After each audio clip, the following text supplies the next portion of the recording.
Hello दोस्तों, welcome to back my YouTube channel all study TV में। हाँ, तो आपका स्वागत है मेरी एक और इस नई वीडियो में। तो मैं इस वीडियो के माध्यम से आज आपको बताऊंगा जो वैदिक काल में महिलाएं थीं उनकी स्थिति कैसी थी, उनको क्या क्या सम्मान दिए गए थे, क्या क्या सम्मान नहीं दिए गए थे, उन सभी के बारे में आज आपको मैं बताऊँगा इस वीडियो के माध्यम से। हाँ, तो जो वैदिक काल की महिलाएँ थीं उनको 4 अधिकार प्राप्त हुए थे जो उनके लिए बहुत ही ज़रूरी थे। उनमें से आपको ये मोबाइल पे दिख रहे होंगे चारों अधिकार लिखे हुए हैं मैंने स्क्रीन पे मोबाइल की। तो पहला अधिकार था लड़के लड़कियां साथ पढ़ती थी।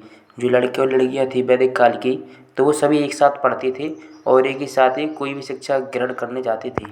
और इनका दूसरा एक और अधिकार था जो इनकी 8 प्रकार से शादियाँ होती थी। जो महिलाएं वैदिक कालीन महिलाएं थीं उनकी 8 प्रकार से शादियाँ होती थीं। इनके तीसरे अधिकार के अनुसार जो महिलाएं विधवा हो जाती थीं, जिनका पति मर जाता था तो महिलाएं विधवा हो जाती थीं, तो वो महिलाएं सन्यासी बन जाती थीं, क्योंकि उनको ये अधिकार था। उनका जो अधिकार था उसके अनुसार ये महिलाएं सन्यासी भी बन सकती थीं। और इनका चौथा और सबसे आखिरी अधिकार था इन महिलाओं के लिए वेश्यावृत्ति के लिए देवदासी प्रथा भी प्रचलित थी उस समय बहुत ही ज़्यादा। तो जो वैदिक काल की स्त्रियां थीं उन सभी स्त्रियों को समाज में बहुत ही सम्मानजनक यानी ऊंचा स्थान प्राप्त था। उन्हें आदर की दृष्टि से देखा जाता था। वे गृह स्वामिनी मानी जाती थीं, यानी कि घर की रानी मानी जाती थी मतलब। और पुरुषों के समान सभी धार्मिक तथा सामाजिक कार्यों में भी भाग लेती थीं, यानी पुरुष और महिला में कोई भी भेदभाव नहीं था, दोनों को ही समान अधिकार प्राप्त थे।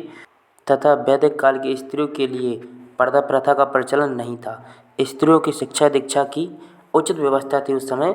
और वहाँ की स्त्रियाँ थीं जो कुछ प्रमुख स्त्रियाँ थीं, उनके नाम में पहली स्त्री थी जो विश्ववारा, और दूसरी थी घोषा, तथा तीसरी स्त्री थी उसका नाम था अपाला। उस युग की प्रतिभावान नारियाँ थीं। वैदिक काल की स्त्रियों की स्थिति के बारे में R.C. मजुमदार जी लिखते थे कि घर में उनका स्थान सम्मानीय तथा दंपत्ति यानी दंपत्ति एक शब्द है और शब्द का प्रयोग घर के स्वामी और स्वामिनी यानी दोनों के लिए प्रयोग होता था।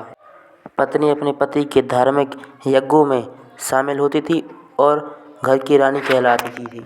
इन सभी अधिकारों से भी वैदिक काल की स्त्रियां पूर्ण रूप से स्वतंत्र नहीं थीं, क्योंकि उन्हें लगता था कि उनके कुछ और अधिकार हैं और उन्हें जो बताए नहीं गए हैं। वैदिक काल की स्त्रियों को विवाह से पूर्व अपने पिता के संरक्षण में रहना पड़ता था तथा विवाह के पश्चात अपने पति के संरक्षण में रहना पड़ता था। और वैदिक काल की स्त्री का विवाह होने से पहले अगर उसके पिता की मृत्यु हो जाती थी तो उस स्त्री को अपने भाई के संरक्षण में रहना पड़ता था। और उस समय सती प्रथा का भी बिल्कुल ही प्रचलन नहीं था।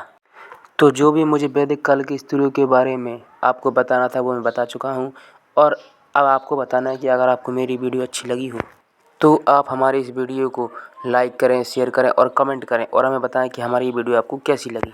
और हमारी यह पूरी वीडियो देखने के लिए थैंक यू। मिलते हैं आपसे अगले वीडियो में। जब तक के लिए बाय। लाइक, कमेंट और सब्सक्राइब जरूर करें।